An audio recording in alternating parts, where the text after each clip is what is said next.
Hello everybody, welcome back. Today as well we have got here another video. In this video I'll show you how you can go ahead and cancel Sephora orders, but before that please do make sure to like our video, subscribe our channel, and it's without any further delay we'll simply start our video. For the matter, the first thing you would like to do is go access your Sephora. It can be from your Chrome browser, going to sephora.com, or you can go and simply access your app right there in your mobile phone as well. Once you have done so, you can simply find this kind of interface, and then what you're going to do afterwards is for you to cancel your order. In this section you're going to tap on this option given below as your human icon with your username.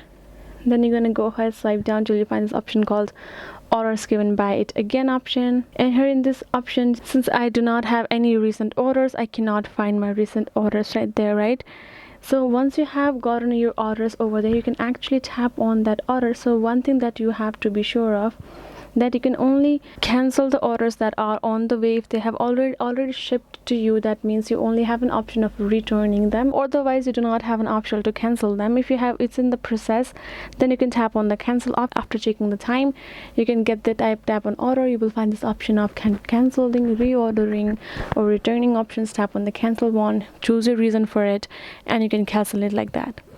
So this is basically it, guys. I hope this video was helpful to you all. Thank you so much for watching, and yes, I'll see you guys in our next video.